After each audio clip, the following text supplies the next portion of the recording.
Oke, baiklah tanpa menunda waktu lebih lanjut, saya panggilkan pembicara pertama dari tim Pro dipersilakan. Untuk preferensi interupsi nanti cukup sampaikan dengan raise hand karena kalau verbal bakal ganggu aku. Em, Isu sensitif mengenai narapidana sesuai dengan mosi dan udah selektif tidak menyerang adanya personal.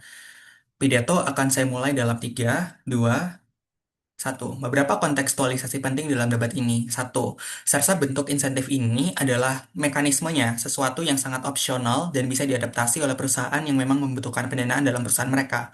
Serta perusahaan-perusahaan ini adalah perusahaan yang berbasis ketenaga kerjaan manusia, yang memang kerjanya adalah pengabdian terhadap masyarakat atau memberikan fasilitas kepada masyarakat melalui berbagai macam pelayanan. Seperti misalnya adalah Maxim, restoran di pinggir jalan, tukang bersih lingkungan dan sebagainya. Mereka yang bisa bekerja adalah narapidana yang sudah menyelesaikan masa tahanannya dan memiliki catatan berperilaku bersih dan sudah berperilaku baik dan sebagainya. Mereka adalah orang-orang yang sudah diberikan verifikasi melalui berbagai macam aktor seperti misalnya psikologis, terapis dan sebagainya yang dari ahli yang memang sudah memastikan bahwa mereka orang-orang yang sudah sembuh dari adanya tindak kriminal mereka sebelumnya. Tapi kedua, saya rasa insentifnya akan digunakan seperti apa? Ya ini bergantung pada kebutuhan dari perusahaan tersebut. Tapi dalam analisis rasional ekonomi, dalam konteks perusahaan yang memang mereka merupakan profit oriented dan berjangka panjang, ini akan digunakan dalam berbagai macam aktivitas seperti perkembangan dan pelatihan yang akan diberikan kepada orang-orang ini sendiri. Misalnya mereka yang sebelumnya belum bisa untuk menyetir motor, ya mereka akan diberikan kursus dan sebagainya agar bisa memberikan bentuk perkembangan. Orang-orang yang akan yang sebelumnya tidak memiliki kompetensi, ya mereka akan mendapatkan kompetensi dan sebagainya. Tapi ketiga, kenapa pada akhirnya orang-orang ini akan bertaubat dari adanya tindakan kriminal? Karena saya rasa dalam analisis ini, stabilitas pekerjaan yang diberikan kepada orang-orang ini dari perusahaan adalah sesuatu yang tidak pernah mereka dapatkan sebelumnya, dan ini merupakan exactly alasan kenapa pada akhirnya manusia mau mempertahankan sesuatu yang berharga bagi diri mereka adalah pekerjaan mereka, dan mereka tidak akan melakukan tindakan kriminal lagi atas dasar bentuk pemenuhan yang dijamin oleh adanya perusahaan-perusahaan ini. Tapi keempat, ini merupakan kontekstualisasi yang penting. Kenapa tindak kriminalitas tidak pernah berhenti di status quo dan justru bertambah? Kenapa pada akhirnya insentif kepada perusahaan yang diberikan oleh negara merupakan sesuatu yang penting dalam mosi ini? Alasannya sederhana. Mantan narapidana adalah orang yang sangat mendapatkan sanksi dari masyarakat karena mereka misalnya dicap sebagai orang-orang yang jahat, mereka dicap sebagai orang-orang yang gagal dalam masyarakat. Sanksi tersebut membuat mereka tidak bisa mendapatkan pekerjaan. Dalam konteks tidak pernah ada perusahaan yang menerima orang-orang ini berkat adanya sanksi yang diberikan oleh masyarakat.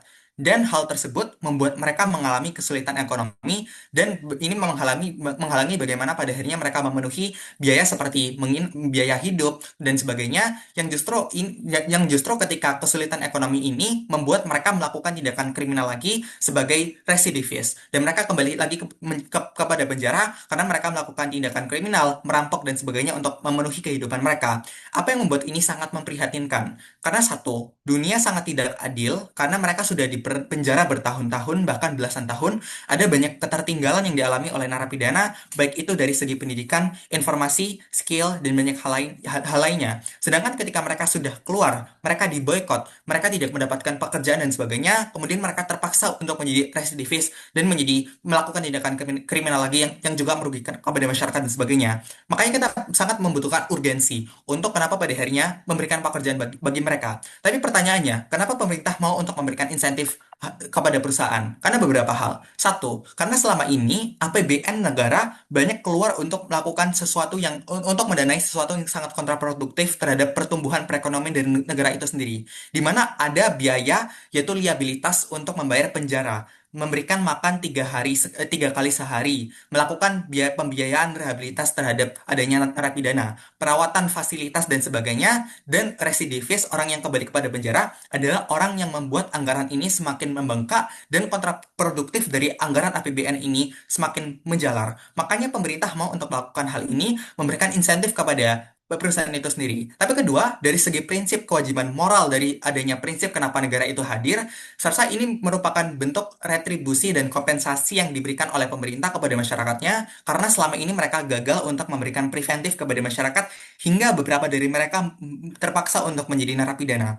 Hal ini besar terjadi karena kurangnya misal peran edukasi moral yang mengatur baik buruknya seseorang. Makanya mereka kalau nggak tahu moral kompas, mereka melakukan tindakan kriminal. Tapi masalahnya adalah ada banyak edukasi atau fasilitas yang tidak bisa diakses karena misalnya jalannya berlubang atau bahkan di daerah 3T anak-anak harus memakai perahu rakit dan sebagainya. Yang ini merupakan disincentifikasi untuk orang-orang bisa mengetahui edukasi moral ini seperti apa dan bagaimana cara mereka menjadi warga negara yang baik. Atau dalam segi kesehatan dan ekonomi yang tidak bisa diakses oleh orang-orang sehingga banyak dari orang-orang yang mereka tidak mampu terpaksa untuk melakukan tindakan seperti pencurian, penjambretan, perampokan dan sebagainya yang membuat mereka pada akhirnya menjadi orang-orang yang menjadi mereka tindakan kriminalitas dan sebagainya. Makanya ini merupakan bentuk moralitas yang sebenarnya yang seharusnya dijamin oleh negara untuk memberikan bentuk kesempatan bagi mereka agar bisa hidup dengan baik dan sebagainya. Tapi yang terakhir, saya akan memberikan klarifikasi kepada juri. Kenapa pada akhirnya bentuk insentifikasi ini tidak akan memberikan insentif bagi masyarakat secara luas untuk menjadi narapidana? Ada beberapa alasan. Satu, karena dari segi internalitas dari banyak orang dulu ya. Karena melakukan tindakan kriminal itu merupakan sesuatu yang sangat beresiko untuk kamu diserang balik oleh calon korban kamu, berpotensi dihajar sama massa, dan berbagai macam resiko unprediktif yang bisa saja terjadi. Tapi kedua, menjalani hukuman penjara adalah sesuatu yang sangat menyiksa, dan ini merupakan sesuatu yang sangat dihindari oleh semua orang.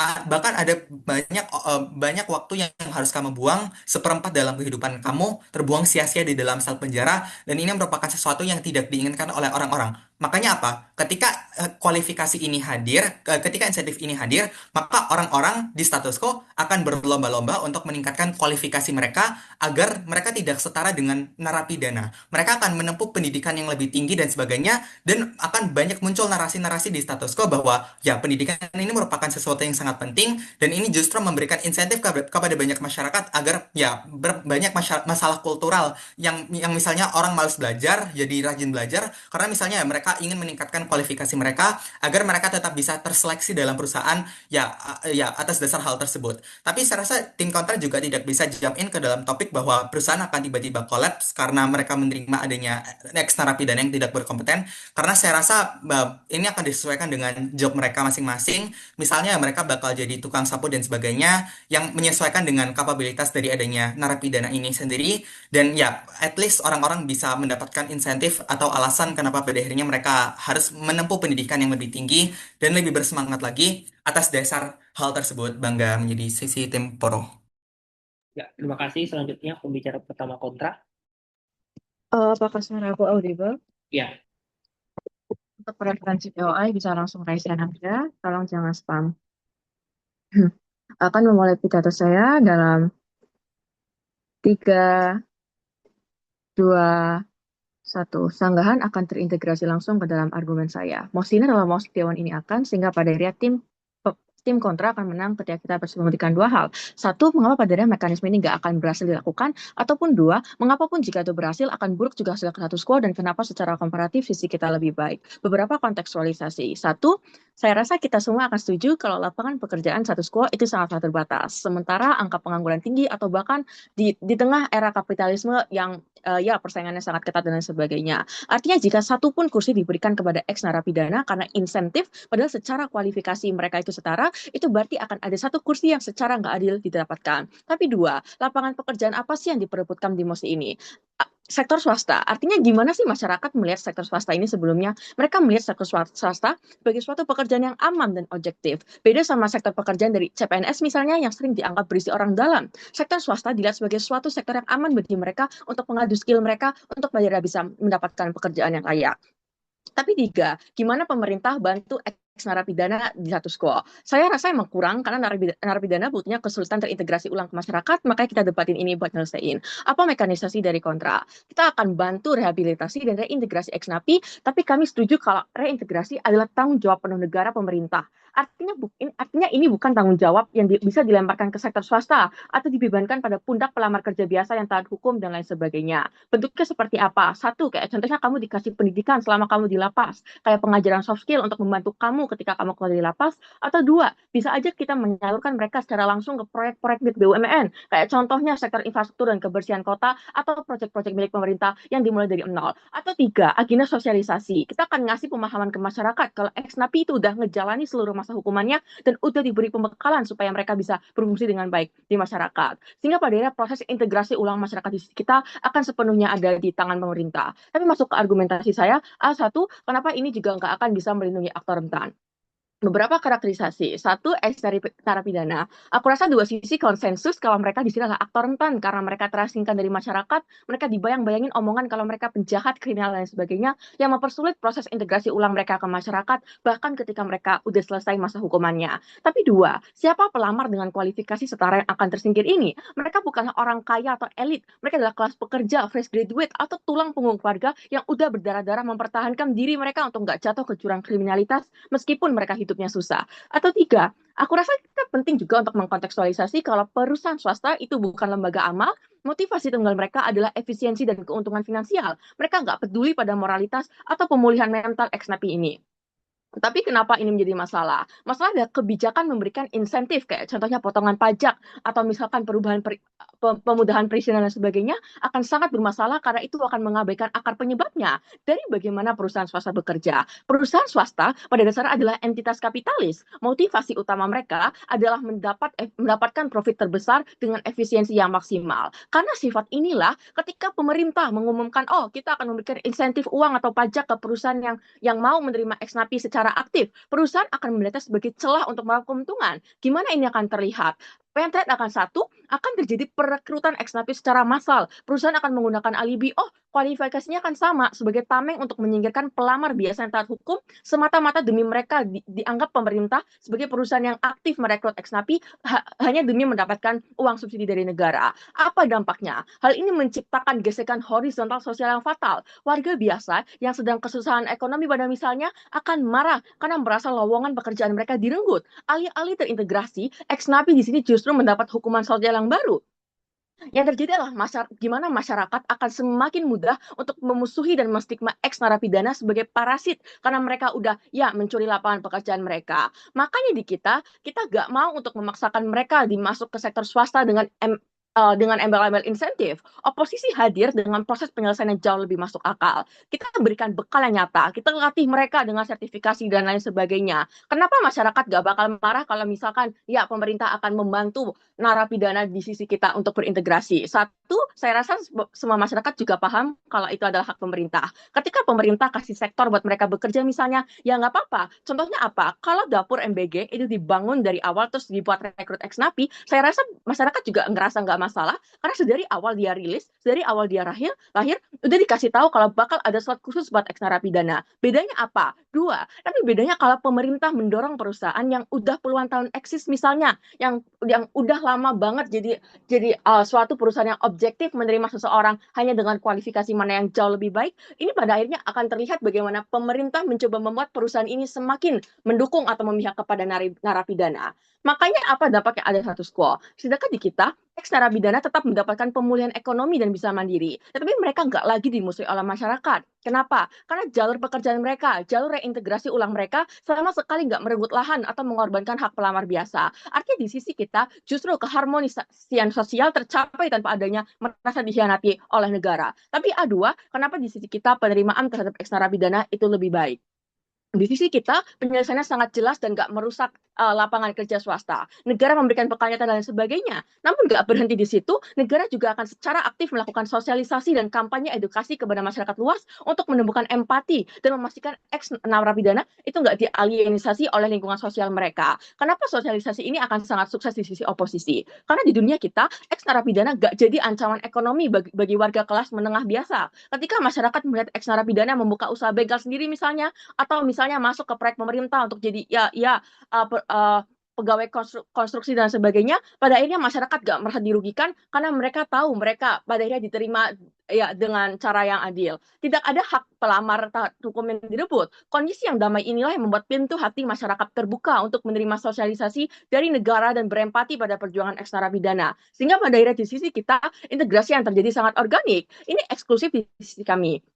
Karena di tim oposisi ini gak mungkin ada. Anda gak bisa memaksa masyarakat untuk berempati dan gak mengalienasi eks narapidana jika di saat yang bersamaan kebijakan negara membiarkan perusahaan memecat atau menolak warga biasa hanya demi merekrut eks napi. Apa pertimbangannya? Satu, secara signifikansi dampak. Kami pastiin ke kamu kalau dampak yang akan ada di sisi kita akan sangat menjaga aktor rentan yaitu eks narapidana ataupun bahkan masyarakat-masyarakat biasa kayak contohnya working class, kelas menengah ke bawah dan lain sebagainya. Tapi pun dua, secara kepastian hasil. Saya rasa di sisi kami udah memastikan hasilnya akan bisa tercapai. Karena simple, lebih mudah pemerintah untuk memastikan eks narapidana yang mereka urus sendiri untuk pada bisa terintegrasi ulang dibandingkan ketika mereka memberikan insentif ke perusahaan untuk pada menerima eks narapidana dengan dalih, oh ini agar mereka, ini membantu mereka mendapatkan pekerjaan, tapi mereka nggak bisa. Ya, prediksi apa pada akhirnya outcome yang ada di masa depan, maka atas alasan segala itu bangga. Terima kasih. Selanjutnya.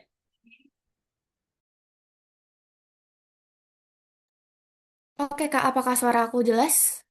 Ya, Oke, untuk interupsi bisa unmute aja ya, dan menyinggung isu sensitif, jadi mohon kebijaksanaannya. Memulai perdebatan dalam 3, 2, 1. Ketakutan terbesar lawan adalah, oh nanti orang-orang non ex napi merasa nggak adil. Ini adalah suatu hal yang salah atas beberapa justifikasi yang udah muncul dari P1 kami.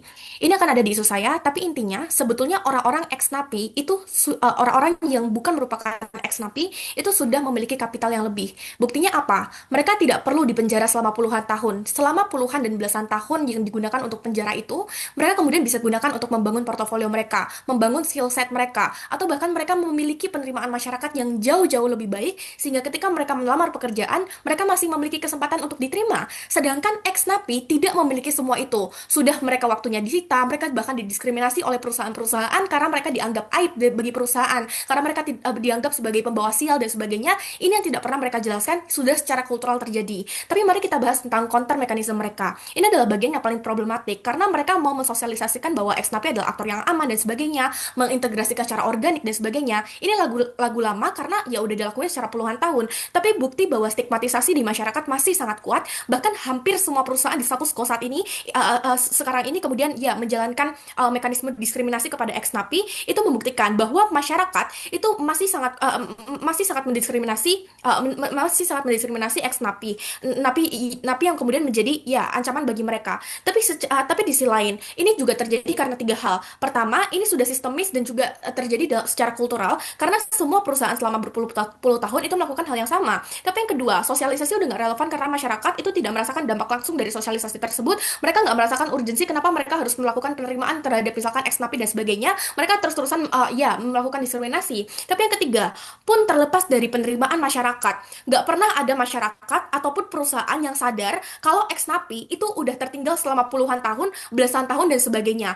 Karena walaupun misalnya mereka memiliki skill set yang sama dengan orang lain, mungkin saja itu adalah skill set yang mereka harus perjuangkan jauh lebih banyak ketika mereka keluar dari penjara. Makanya bentuk insentif semacam ini harus diberikan kepada mereka supaya mereka memiliki kapital untuk bisa mengejar ketertinggalan start point-nya dengan orang-orang yang misalnya tidak merupakan ex-napi dan sebagainya. Ini yang harus disadari dulu. Tapi yang ketiga, Pro nggak pernah menanggapi konteks kami tentang siapa perusahaan swasta yang akan mau menggunakan insentif ini. Ini bukan Dewan ini percaya bahwa perusahaan swasta harus bla bla bla bla, tapi ini mosi kebijakan. Itulah kenapa kalau pemerintah kasih insentif buat perusahaan yang make mesin ramah lingkungan, bagi perusahaan yang mau menerima pegawai perempuan, nggak tiba-tiba semuanya itu mau ikut pada insentif ini, karena setiap insentif yang mereka ambil akan ada resikonya.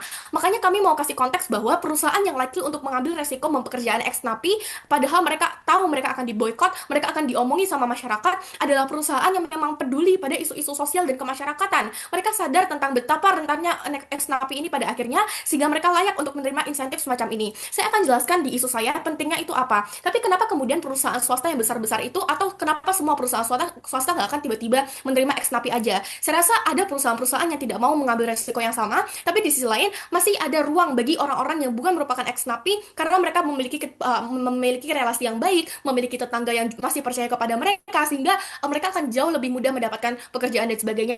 Insentif harus datang pada aktor rentan. Masuk ke isu saya akan menjelaskan kenapa insentif ini akan berdampak bagi perekonomian akar rumput. Untuk mencapai output tersebut, sebenarnya Anda perlu tahu dulu bahwa konteks sekarang ini banyak perusahaan dari lembaga ekonomi yang membuka ruang bagi aktor-aktor paling rentan di perekonomian, termasuk ex narapidana. Kenapa mereka adalah aktor paling rentan? Satu, mereka tidak tumbuh dari lingkungan suportif, makanya mungkin kompas moral mereka tidak berkembang dengan baik, atau mereka memiliki beban secara ekonomi yang muncul. Tapi saya rasa tidak semua orang adalah pencuri sedari lahir, makanya faktor yang menentukan tindakan napi-napi ini adalah lingkungan, kondisi hidupnya yang sangat berat dan sebagainya. Dua, setelah mereka direhabilitasi, menjalani hukuman puluhan tahun, mereka tertinggal dengan masyarakat di luar sana yang memiliki skill set yang jauh lebih baik. Mereka tidak bisa punya portofolio yang baik, pengalaman kerja. Tapi tiga, kalaupun misalnya ada mekanisme seperti pemberdayaan narapidana, kerja sosial yang mereka lakukan di penjara, ini menjadi suatu kegiatan yang sia-sia. Karena di momen mereka keluar, mereka masih diskriminasi oleh perusahaan, oleh badan usaha.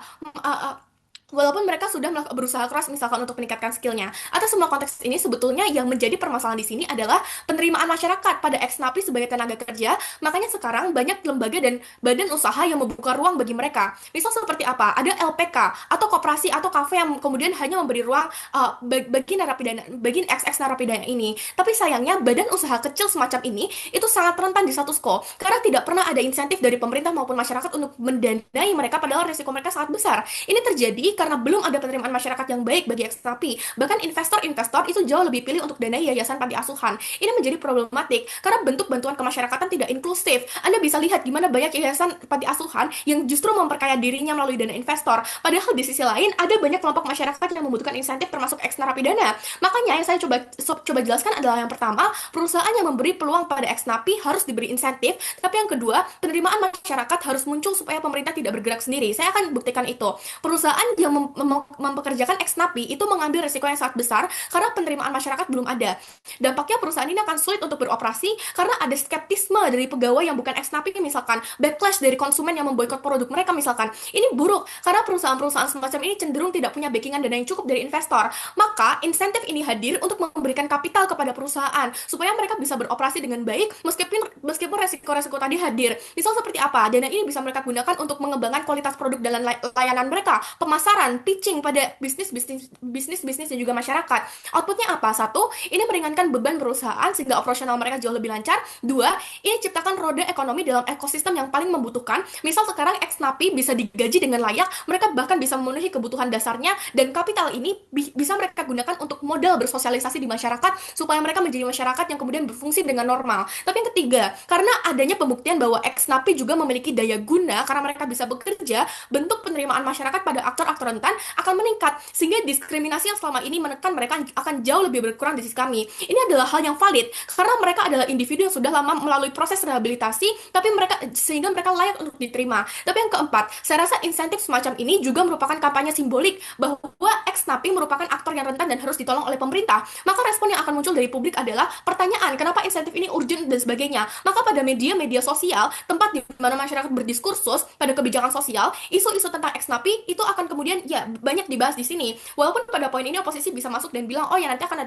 ada penolakan dan sebagainya. Satu, ini adalah ruang bagi ex napi dan juga kerabat-kerabatnya, keluarga-keluarganya selama ini tertindas karena didiskriminasi untuk speak up, untuk bilang bahwa mereka kemudian membutuhkan insentif ini. Tapi yang kedua, saya rasa aktor non-ex narapidana itu tidak akan terlalu terganggu karena di sisi lain mereka masih memiliki kapabilitas yang kapital yang jauh lebih besar, tapi di sisi lain penerimaan masyarakat dari awal udah ada bagi mereka sehingga mereka tidak merasa terancam seperti yang dibilang oleh sisi oposisi. Bangga.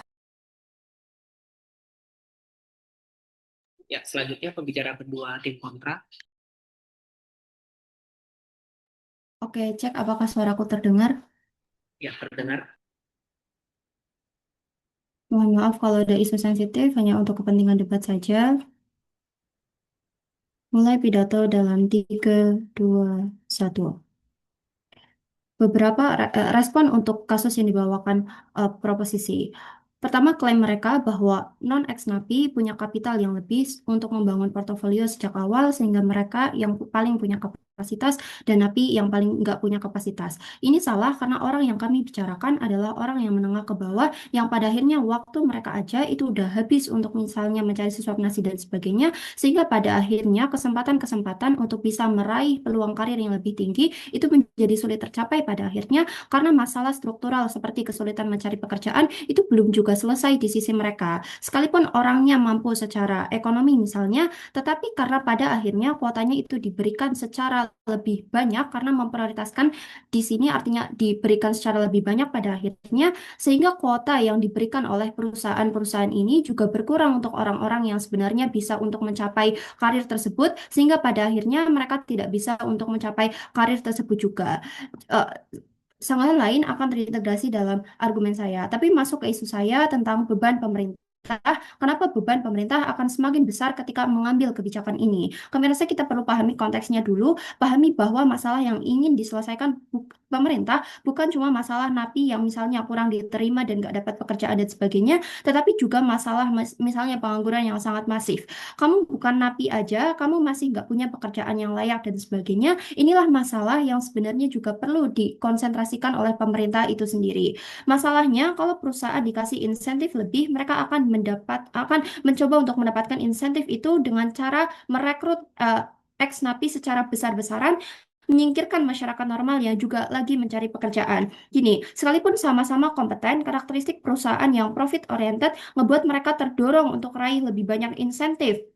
Mereka pengen mendapatkan tenaga kerja, tapi kalau merekrut non-napi, mereka nggak akan mendapatkan insentif seperti pajak yang dikurangi ataupun investasi-investasi yang lebih yang dikatakan proposisi. Makanya lowongannya itu akan lebih banyak dialokasikan ke ex-napi, memprioritaskan ex-napi daripada orang-orang yang non-ex-napi. Masalah pemerintah untuk menyelesaikan isu pengangguran akan semakin sulit teratasi dan bebannya akan semakin berat. Karena satu, oke, beban untuk ngurangin kriminalitas karena orang napi, karena orang ex napi nggak punya kerjaan teratasi ataupun penerimaan-penerimaan yang kurang pada ex napi tersebut yang menyebabkan pada akhirnya mereka berbuat kriminal itu teratasi. Tapi perlu pahami juga bahwa ada orang-orang yang berada di menengah ke bawah yang kualifikasinya sama untuk bisa mendapatkan pekerjaan seperti yang dikatakan Pro, misalnya jadi driver ataupun itu, mereka kehilangan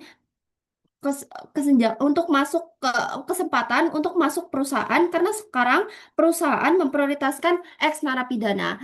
Dua, sehingga masalah kriminalitas itu nggak akan pernah selesai karena akar masalah orang berbuat jahat adalah karena kemiskinan atau kurang diterima oleh masyarakat, nggak punya skill dan sebagainya. Akhirnya mereka mencari jalan pintas dengan mencuri dan sebagainya, rantai ini nggak akan putus kalau misalnya akar permasalahannya juga nggak selesai. Sekalipun ya ex napi itu akan selesai dengan permasalahan yang nggak diterima kerja dan sebagainya, tapi pada akhirnya napi-napi baru ini akan muncul karena orang-orang yang berada di bawah garis kemiskinan ini juga terambil kesempatannya oleh perusahaan yang memprioritaskan lebih banyak kepada ex napi ini. Dengan adanya prioritas kepada ex napi, ini akan membuat orang-orang yang ada di menengah ke bawah itu susah untuk achieve tujuan tersebut. Komparasinya di sisi kita, perusahaan nggak akan memberikan insentif itu, artinya nggak ada dorongan bagi perusahaan untuk merekrut ex narapidana karena masalah narapidana sudah diselesaikan oleh pemerintah kayak di status quo dan nggak dibebankan perusahaan dan nggak dibebankan ke perusahaan.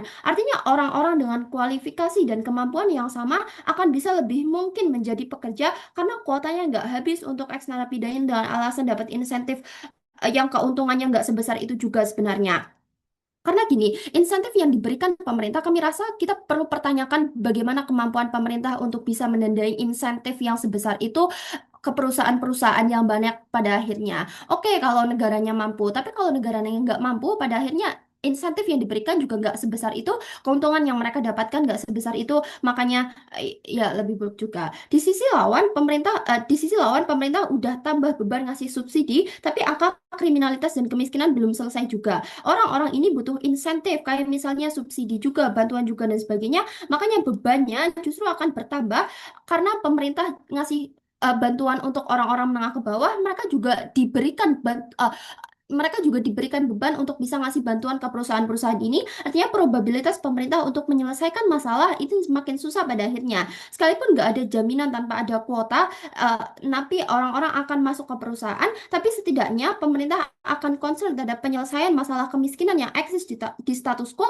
memberikan lapangan kerja yang lebih tanpa adanya dana yang terbagi-bagi untuk misalnya memberikan subsidi ke perusahaan, artinya alokasinya nggak akan terbagi-bagi, lebih mungkin untuk menyelesaikan masalah kemiskinan. Misalnya pemerintah membuka lapangan pekerjaan secara khusus untuk ex-napi ini, tapi juga menyelesaikan masalah kekurangan pekerjaan yang ada di status quo. Di sisi kita sudah ada alternatif lain untuk menyelesaikan masalah napi. Mereka udah dikasih pelatihan sejak mereka berada di penjara misalnya. Bahkan kami kasih peluang pekerjaan yang memang isinya mayoritas untuk ex-ex napi, yang membuat pandangan masyarakat terhadap napi nggak akan semakin buruk karena dianggap mencuri lowongan pekerjaan dan sebagainya. Artinya perlindungan kepada napi itu lebih eksis dan stabilitas sosial lebih kondusif di oposisi. Karena stabilitas sosial adalah prasyarat stabilitas negara. Sekalipun masalah ex-napi pada akhirnya bisa selesai, tapi jika stabilitas negara itu tidak tercapai karena adanya instabilitas sosial, masalahnya akan terus berputar. Pada akhirnya, dana negara akan tetap habis untuk menyelesaikan masalah sirkular yang nggak akan pernah selesai. Komparasinya di sisi kita, stabilitas sosial akan jadi lebih kondusif. Pemerintah nggak akan bertambah bebannya karena pahami di status quo saja masih ada instabilitas sosial dan sebagainya. Artinya kalau kebijakan ini ada dan eksis, masalah tersebut akan semakin membesar. Artinya fokus pemerintah akan semakin terbagi-bagi. Akhirnya fokus pemerintah untuk menyelesaikan permasalahan menjadi terbagi-bagi juga. Sehingga penimbangannya pertama, secara alokasi dana yang bijak dan tepat sasaran, di oposisi dana negara akan difokuskan untuk menyelesaikan masalah di status quo. Alokasi untuk napi akan tetap ada tanpa ditambah ngasih untuk insentif ke perusahaan. Artinya yang dikeluarkan oleh pemerintah itu menjadi tidak sebesar itu pada akhirnya, tetapi permasalahan yang selesai itu menjadi lebih mungkin dan lebih banyak di sisi kita. Kedua, secara kepastian hasil karena dananya nggak terbagi-bagi ke berbagai sektor yang sangat banyak, kayak ngasih subsidi ke perusahaan dan sebagainya, artinya fokusnya akan lebih baik di sisi kita dan hasilnya akan lebih pasti. Dengan alasan tersebut, Bangga. Terima kasih. Bicara ketiga pemerintah. Halo, saya set timer dulu sebentar ya.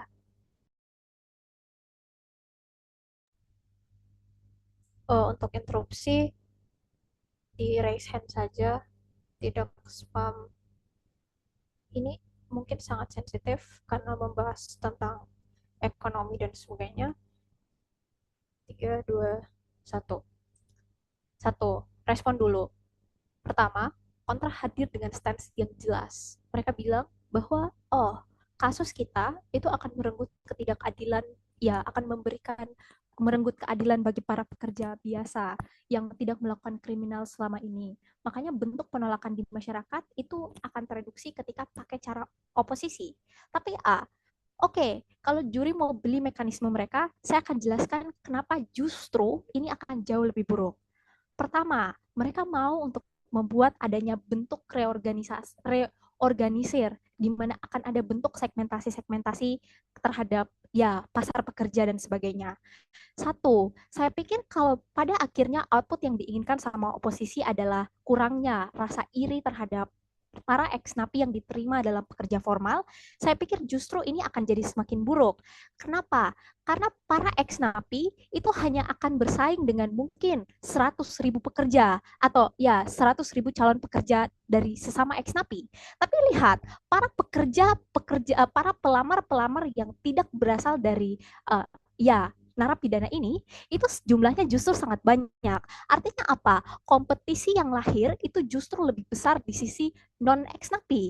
Artinya apa? Ketika kita melihat konteks mereka berjalan, pada akhirnya bentuk seperti ini juga akan terjadi. Konteks seperti apa? Konteks ketika para pelamar non-ex-napi itu akan mengolok-olok dan mendiskriminasi lagi. Artinya kalau oposisi mau diskriminasinya nggak ada, in both sides, kemungkinan terburuknya semuanya akan terdiskriminasi. Tapi apa yang terjadi di sisi kita adalah ketika semua disatukan dan melihat kualifikasinya saja, artinya kita merasa ada inklusivitas. Ini udah dijelaskan dan sangat penting ya dicatat juri lewat speech Maul dan Vina. Tapi B, sebenarnya alasan pelamar kerja non-napi itu banyak, tapi perusahaan swasta yang sangat sedikit menerima mereka, ya Exactly, karena mereka tidak mendapat insentif dana dari pemerintah, karena mereka adalah perusahaan swasta.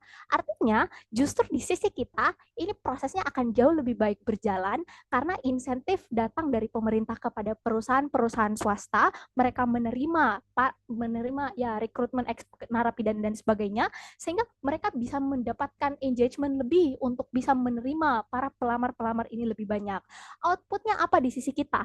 Di sisi kita, satu, inklusivitas yang terjadi. Inklusivitasnya bukan hanya dalam ranah pekerjaan, Curi. Inklusivitasnya hadir ketika mindset masyarakat itu berubah, tidak mengkotak-kotakan dan mendiskriminasi ex-napi dan sebagainya.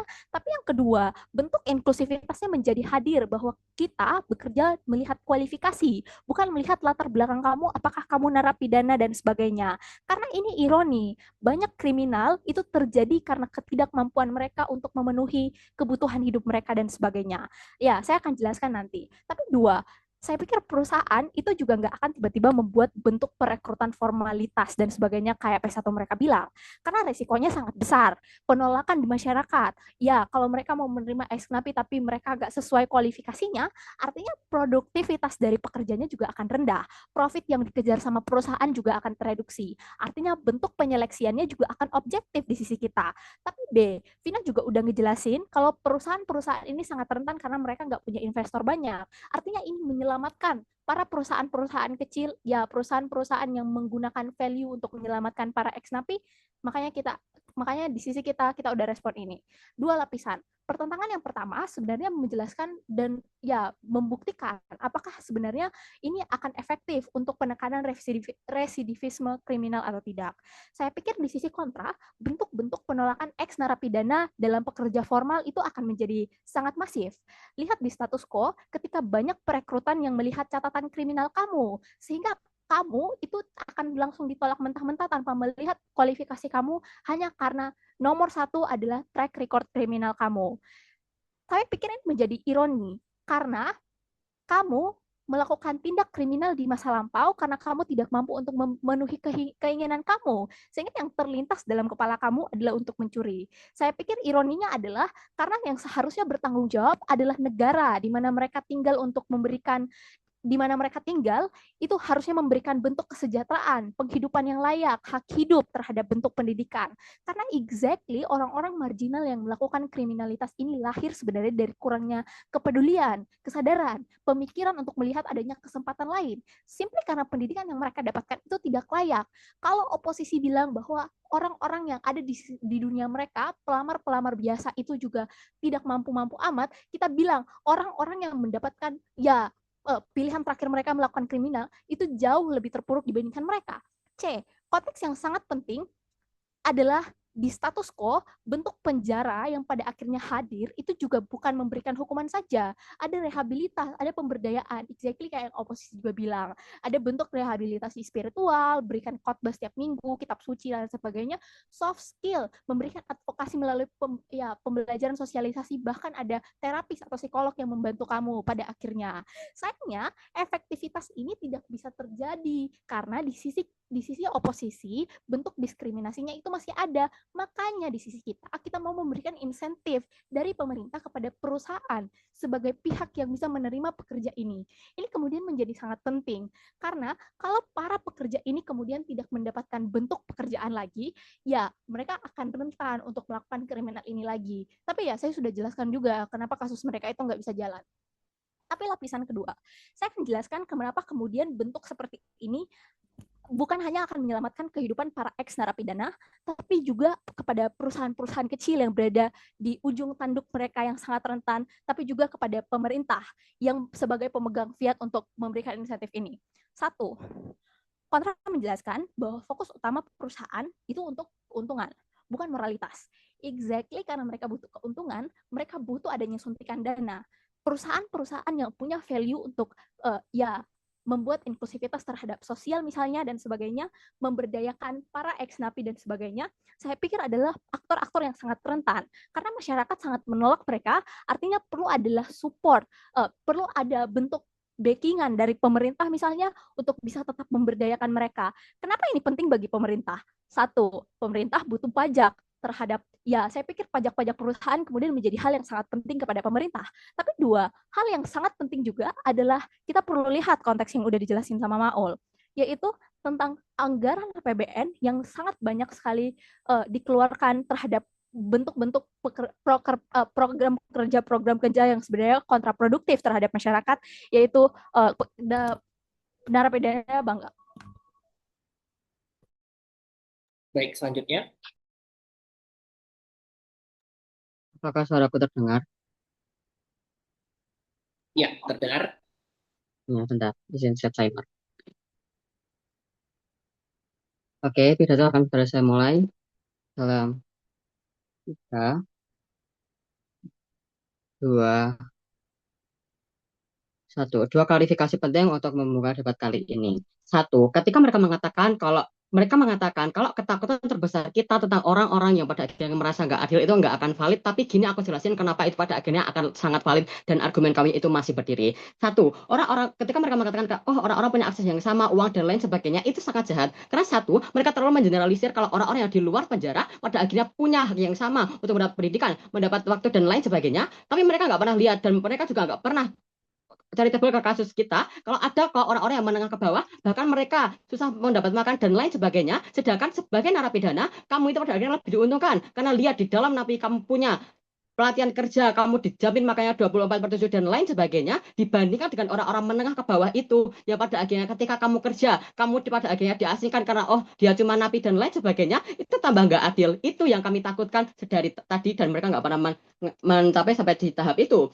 Pun kasus yang kedua, mereka mengatakan kalau ini berusahanya untuk perusahaan-perusahaan yang peduli dengan isu-isu kemanusiaan. Artinya kalau perusahaan-perusahaan yang peduli dengan isu kemanusiaan itu masih tetap mau meng-hire orang-orang yang ex narapidana itu, ya itu artinya nggak ada urgensi di sisi kamu untuk kalau kamu mengkhawatirkan kalau narapidana nanti nggak akan dapat penerimaan, karena toh buktinya ada perusahaan-perusahaan yang peduli isu kemanusiaan itu bukan. Pun kalau karena masalahnya nggak ada insentif dan lain sebagainya, kami bisa tunjukin kalau pada akhirnya insentif itu udah hadir, karena 1, penggunaan media sosial sekarang itu udah marak banget, pada akhirnya orang-orang pada akhirnya bisa tetap menaruh perhatiannya ke isu-isu kemanusiaan ini, dukungan media sosial dan lain sebagainya, itu udah sangat luas banget. Yang jadi masalah ketika perusahaan isu kemanusiaan ini dapat insentif, pada akhirnya perusahaan-perusahaan lain yang ibaratnya nggak sepenting itu dan aslinya yang nggak sebagus itu isu kemanusiaannya akan justru memanfaatkan ini menjadi lebih buruk lagi, dan nanti akan saya jelaskan dalam perbincangan kelas itu. Dalam 2 klarifikasi itu, aku rasa argumen kami dan kekhawatiran kami itu sebenarnya masih berdiri dan masih belum mereka jawab. Tapi 2 titik pertanyaan yang akan saya bahas. Ya, enggak, tidak pertanyaan yang akan saya bahas. 1, sisi mana yang akan mencapai perlindungan narapidana secara jangka pendek dan jangka panjang. Ketika orang mengatakan, dengan kasih insentif ke perusahaan untuk terima aktor narapidana itu cukup untuk membuat narapidana ini merasa diterima ke masyarakat dan lain sebagainya. 2 respon. 1, akan saya itu ini enggak bisa, karena 1, kita sadari masalahnya itu penerimaan kerja dari narapidana ke mata masyarakat itu yang kurang. Terus solusi yang ditawarkan mereka itu ngasih insentif ke perusahaan. Aku rasa ini nggak ada tarikannya sama sekali. Aku rasa itu nggak akan semudah itu. Analisis yang selama ini terjadi, mereka itu ditolak karena secara historis, ya kayak mereka itu dan lain sebagainya. Ya kalau memang masalahnya dari pandangan masyarakat seperti itu, ya kau benerin mindset masyarakatnya dengan pendidikan dan lain sebagainya. Kalau cuma numpang dengan kasih insentif ke perusahaan, yang ada tarikannya itu tambah nggak make sense. Karena 1, perusahaan itu aktor negara, mereka merupakan aktor yang sangat profit oriented, yang pada akhirnya mereka sangat ada likely kemungkinan mereka memanfaatkan insentif ini bukan untuk benar-benar mengakses atau mencapai inklusivitas itu, tapi ya demi kepentingan pragmatisnya aja. Tapi pun yang kedua, pun diterima pada akhirnya di perusahaan ini, itu tuh nggak jamin mata masyarakat di ruangan kerja ex narapidana itu bisa diterima dan secara inklusif diterima. Karena 1, mereka dianggap kamu masuk karena jalur ex narapidana ya, kamu masuk karena jalur ibaratnya afirmasi ya. Pada akhirnya ya akan timbul di sisi mereka, kalau enggak dari orang-orang yang dapat kerjaan pun, di dalam pekerjaannya mereka akan tetap dapat diskriminasi yang secara jangka panjang. Perlindungan dan rasa aman tambah nggak akan tercapai di sisi mereka. Pun layer yang kedua, pun mereka bisa bahagia dan mereka bisa diterima dan lain sebagainya, itu ya buruk banget. Karena aku udah jelasin tadi, trade-off-nya adalah masyarakat ibaratnya menengah ke bawah yang ibaratnya susah dapat pendidikan dan lain sebagainya, yang akhirnya punya kualifikasi yang setara, mereka diterima dan dibandingkan ya sama orang-orang yang pada akhirnya karena ex narapidana. Masalahnya pada akhirnya ini buruk dan jahat untuk orang-orang yang tadi aku udah sebutin, karena 1, mereka pada akhirnya nggak pernah mendapatkan tindak kejahatan dan lain sebagainya. pun aku rasa kriminalitas itu juga nggak bisa ya romantisasikan, karena kriminalitas itu pada akhirnya kamu melakukan kriminalitas karena kamu sudah mengkonsiderasikan itu dan lain sebagainya. Kalau mereka mengatakan kalau oh ya nggak apa-apa karena dia pada akhirnya bisa kerja di tempat lain, ya bayangin aja orang-orang ini pada akhirnya mau kerja di tempat lain tapi setiap perusahaan itu tetap memprioritaskan eks narapidana, ya artinya pada akhirnya perlindungan untuk mereka juga nggak akan tercapai. Secara komparatif kami nggak akan kasih insentif ini lebih ke perusahaan, artinya penerimaan pada akhirnya di perusahaan akan semeritokrasi itu dan memperhatikan itu. Pun kalau mereka emang sejahat itu karena pandangannya yang buruk pada akhirnya ke masyarakat, ke eks narapidana itu, ya gini, kami jelasin justru dengan mekanisme kami stigma itu bisa dihilangkan dan pada akhirnya ya stigma itu nggak akan terselesaikan. Pun kalau emang masih sejahat ini, satu, narapidana itu pada akhirnya punya pilihan untuk kerja ke tempat lain, ibaratnya ya meskipun posisinya nggak setinggi itu, setidaknya dia dapat kerja. Pun yang kedua, akhirnya pandangan masyarakat yang timbul ke eks narapidana itu bukan kayak masalah oh kamu kerja atau enggak, akhirnya pandangan yang timbul adalah kayak oh enggak apa kamu bagus, kamu udah usaha mencari kerja. Ataupun yang ketiga, bukti kalau mereka punya kualifikasi yang sama dengan orang-orang yang sama, itu artinya bukti kalau mereka bisa mendapatkan akses pendidikan dan lain sebagainya, itu adalah bukti kalau ya mereka pasti akan bisa survive untuk mendapat pekerjaan yang lain daripada kamu harus menyespesialkan dan lain sebagainya. Pun masalahnya kalau kamu harus jahat banget ke aktor narapidana ini, ya itu nggak apa, karena pada akhirnya narapidana pada akhirnya itu sudah secara sadar. Ingat, semua kejahatan yang dilakukan sama narapidana sampai mereka di penjara itu artinya bukan kejahatan yang sesimpel itu kejahatan yang benar-benar udah merugikan dan sebesar itu. Jadi akhirnya ketika mereka udah konsisten melakukan itu, ya mereka udah tahu konsekuensinya dan lain sebagainya, akhirnya itu pada akhirnya akan sadar aja. Ini menjawab court case lawan, kalau stigma masyarakat yang buruk pada akhirnya kalau di sisi kamu akan lebih buruk lagi karena oh mereka akan dibenci, akan dihalangi dan lain sebagainya.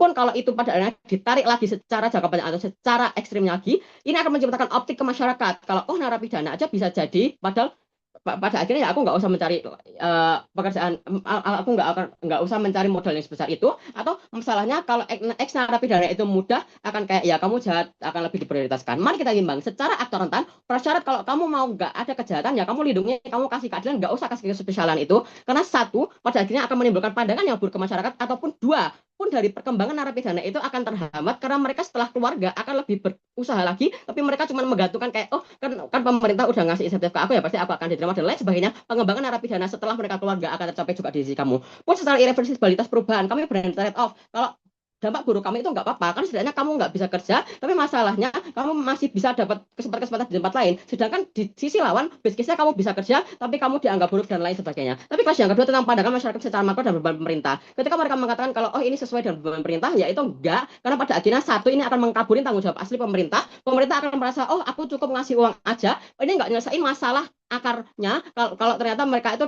dijahatin karena pada akhirnya ya penerimaan masyarakat masih kurang dan lain sebagainya. Ini jadi penting karena pada akhirnya ya kami tunjukin kalau penerimaan masyarakat yang buruk itu tuh solusinya nggak selinear atau nggak semudah dengan memberikan insentif ke perusahaan. Justru pada akhirnya secara dampak usaha yang akan dilakukan sama pemerintah itu nggak selinear dengan masalahnya. Pun bantuan pada akhirnya nggak akan semeritokrasi itu di perusahaan.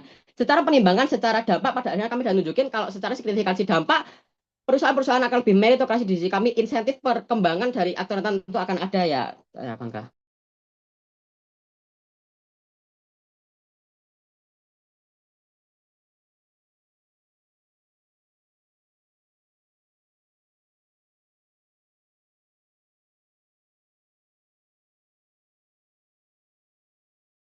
Oke, untuk menyimpul, saya panggilkan pembicara penyimpul dari oposisi. Akan memulai pidato saya dalam 3, 2, 1. Dua isu besar dalam perdebatan ini. Isu satu terkait masalah integrasi pekerjaan bagi ya orang-orang yang merupakan eks narapidana tersebut. Apa yang proposisi sudah bawa dalam perdebatan saat ini? Satu, oh mereka bilang kayak, oh perusahaan yang terima eks napi itu dari awal mereka emang perusahaan yang peduli sosial misalnya, perusahaan-perusahaan yang peduli terhadap isu-isu inklusivitas. Tapi saya rasa justru karakterisasi mereka sendiri membuktikan kalau dari awal hanya perusahaan yang sejak awal peduli isu sosial yang akan menerima eks napi, maka insentif pemerintah nggak akan mengubah perilaku mayoritas perusahaan. Artinya mereka hanya memberi bonus kepada aktor-aktor yang dari awal emang udah punya kecenderungan untuk melakukan hal tersebut. Pun jika kita mengaminkan hal tersebut, perusahaan yang peduli isu sosial, saya rasa jumlahnya juga atas dan biasanya bukan pemberi kerja terbesar di sektor-sektor yang menyerap banyak tenaga kerja. Walaupun ya mereka dikasih insentif uang, bantuan sosial dan lain sebagainya, tapi pada akhirnya ruang buat mereka memperluas lowongan mereka juga terbatas. Tapi dua, pun kalau perusahaan lain hire karena mereka pun kalau perusahaan lain juga mau hire ex narapidana, walaupun sebelumnya mereka nggak mau karena mereka dikasih insentif, pun pada akhirnya ini ngebuktiin kalau artinya keputusan mereka tetap didorong oleh insentif eksternal, yaitu insentif itu sendiri. Artinya bukan karena mereka percaya ex napi adalah pekerja yang layak. Begitu biaya ataupun resikonya meningkat, kelompok pertama yang dikorbankan, kelompok pertama yang dipecat justru adalah pekerja yang dianggap paling beresiko di sini, yaitu ex napi. Bandingkan dengan sisi oposisi. Satu, di dunia oposisi, integrasi pekerjaan mantan narapidana akan terjadi secara lebih alami dan berkelanjutan karena mereka akan diterima berdasarkan kompetensi dan kesiapan kerja, bukan karena perusahaan telah memperoleh insentif dari pemerintah.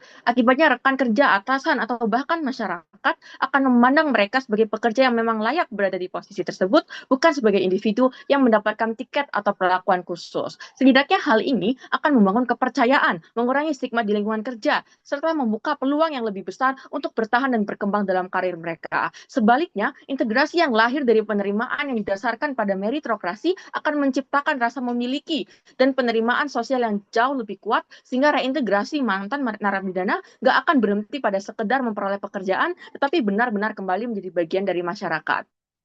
Pun kalau misalkan lawan datang dan ngomong kayak, oh nanti mereka akan mendapatkan pekerjaan yang kurang layak dan lain sebagainya, tapi aku rasa P3 aku juga udah ngejelasin kalau pada dasarnya tindakan-tindakan yang dilakukan narapidana mereka lakukan karena mereka sudah mengetahui resiko. Oke, kalau kamu lahir dari lingkungan yang kurang mendukung ataupun lain sebagainya, tapi pada akhirnya apa yang kamu lakukan juga salah. Sehingga pada akhirnya aku rasa narapidana juga nggak akan sesiksa itu karena mereka juga pada akhirnya akan mendapatkan pekerjaan walaupun memang pekerjaan itu bukan pekerjaan yang elit. Tapi isu kedua secara integrasi secara sosial, apa yang ada di sisi proposisi? Di dunia proposisi, masyarakat akan melihat mantan narapidana itu mendapatkan perlakuan khusus melalui subsidi kepada perusahaan. Artinya ini akan memunculkan persepsi bahwa ex napi itu diistimewakan dibanding pencari kerja lain yang juga kesulitan mendapat pekerjaan. Isu ini penting karena pun pada dasarnya di status quo realitanya bahkan orang-orang yang nggak pernah melakukan tindakan kriminalitas juga masih susah mendapatkan pekerjaan karena mereka ya belum memiliki kesetaraan ekonomi dan lain sebagainya. Akibatnya muncul rasa tidak adil atau bahkan rasa iri dan penolakan terhadap proses reintegrasi mereka karena diperburuk dengan situasi ini. Di dunia kami, mantan narapidana bersaing melalui mekanisme yang sama dengan kandidat lain. Ketika mereka diterima, masyarakat melihat itu sebagai hasil kemampuan dan perubahan diri mereka karena mereka udah menjalani masa hukuman puluhan tahun, mereka udah pernah dapat life soft skill lain dan sebagainya, bukan karena perusahaan itu dibayar oleh pemerintah. Artinya hal ini akan membuat penerimaan sosial lebih tulus dan mengurangi kecemburuan dari kelompok lain. Tapi kenapa mereka possible untuk diterima? Satu, aku rasa mereka sendiri juga udah karakterisasi kalau sedari awal udah ada perusahaan yang mau buat hire ex napi, sehingga pada lapangan pekerjaan juga udah eksis di status quo. Tapi dua, pun kalau mereka emang harus susah buat masuk perusahaan, saya rasa pada akhirnya akan masih ada pekerjaan-pekerjaan lain yang informal, yang dimana itu juga udah difasilitasi oleh pemerintah. Kayak misalnya pemerintah buka lowongan pekerjaan yang merupakan proyek pemerintah misalnya, ataupun pemerintah udah ngasih kamu pembelajaran terkait skill-skill yang memang dibutuhkan ketika kamu pada akhirnya akan mendaftar pekerjaan-pekerjaan informal ini. Sehingga pun pada akhirnya saya rasa atas segala hal itu menang.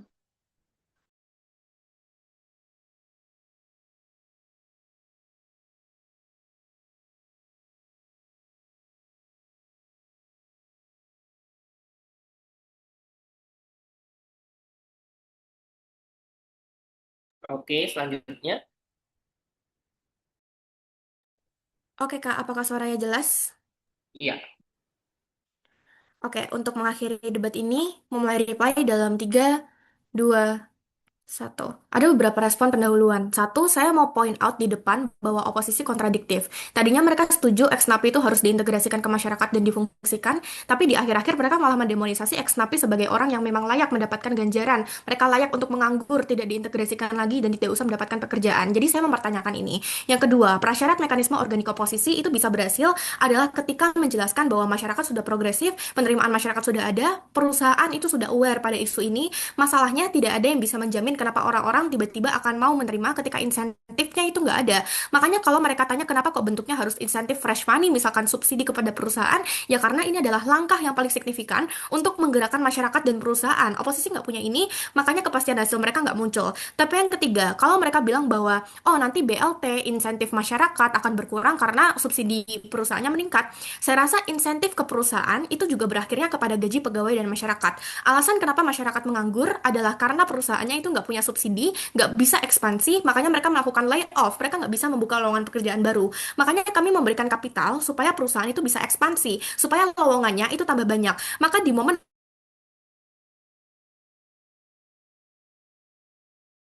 yaitu masyarakat umum ataupun ex tapi kami bisa mengcater dua-duanya. Tapi sebelum ke clash, saya juga akan menimbang di depan. Oposisi menyerah dengan isu narapijakan publik itu harus bisa memberikan perlindungan pada aktor yang paling rentan. Makanya kalau misalnya mereka belum belum bisa menolong ex napi, mereka tetap gagal. Tapi sebaliknya, masyarakat umum itu yang emang kami bilang masyarakat umum itu kemudian nggak tiba-tiba itu kaya, tapi mereka setidaknya memiliki kapital yang lebih karena kemudian mereka masih pekerjaan, mereka masih punya teman-teman yang mau membantu, sedangkan ex napi tidak. Makanya kami membuktikan kenapa urgensinya itu bunyi. Tapi masuk ke clash dulu. Pertama, tentang kenapa proposal terjustifikasi. Op datang dan bilang kalau ini nggak adil bagi orang-orang non-ex napi. Pada layar pertama, mekanisme kami jelas bahwa meritokrasi tetap akan ada. Karena prioritas ex napi hanya pada kompeten, tapi di antara dua orang kompeten yang sama, ex napi adalah aktor yang paling harus ditolong karena dia selalu ditolak kerja selama ini, ditolak oleh masyarakat selama ini. Sedangkan orang satunya, kalau misalnya dia ditolak, dia masih bisa pindah ke perusahaan lain yang nggak punya, karena dia nggak punya track record narapidana dan sebagainya, dia lebih mudah untuk diterima. Tapi yang kedua, kami udah memberikan justifikasi bahwa peran dari pemerintah adalah bisa mengintegrasikan ex napi ke masyarakat dan oposisi setuju ini pada awalnya. Masalahnya mekanisme oposisi itu nggak bisa lakukan ini karena masyarakat ex narapidana nggak prasyarat untuk mereka bisa berfungsi kembali di masyarakat adalah ketika mereka punya kapitalnya. Contohnya apa? Orang-orang yang menganggur itu sulit untuk bergaul, bersosialisasi, menjalin relasi, memperbaiki hubungan sosialnya. Bahkan masalah ekonomi itu bisa membawa keluarga pada perceraian akibat krisis finansial. Maka di momen pemerintah belum bisa memberi kapital secara langsung kepada ex napi, tidak ada perubahan, ex napi tidak bisa berfungsi di masyarakat, tidak bisa diintegrasikan. Tapi yang kedua tentang angka kriminalitas. Premis oposisi adalah karena sekarang masyarakat menengah ke bawah menganggur karena pekerjaan diregut oleh ex napi, makanya mereka akan jadi the next kriminal. Tapi premis ini sebetulnya udah runtuh atas beberapa respon kami. Satu, kami udah bilang bahwa kemudian ini tidak akan membuat tiba-tiba semua orang itu akan menganggur karena semua pekerjaan diambil oleh ex napi. Tapi yang kami bilang adalah mereka masih memiliki safety net pada akhirnya.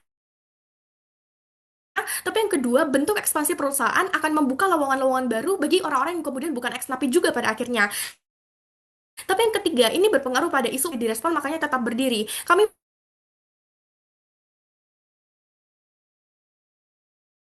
napi, ya pegawai casual dan sebagainya, saya rasa non ex napi itu jadi punya dorongan lebih besar untuk meningkatkan skillnya. Mereka akan misalnya karena pada mekanisme kami, skill itu masih di nomor satu kan dibandingkan faktor kamu napi atau tidak. Makanya stimulus produktivitas akan terjadi di momen orang-orang non-ex napi ini kemudian akan mencari pekerjaan yang kemudian bisa menerima mereka secara skill dibandingkan mereka kemudian harus ya mendemonisasi kelompok masyarakat tertentu yang sedari awal sudah sangat rentan. Makanya pilih kami.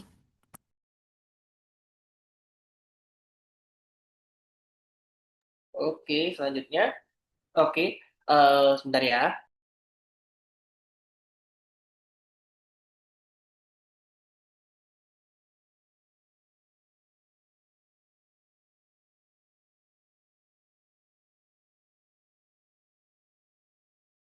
Oke, silakan tunggu di sini sebentar untuk Juan. Kita langsung ke kita ruang berapa ini? Satu, ya. Deliberasi satu ya. Untuk teman-teman, terima kasih atas perdebatannya.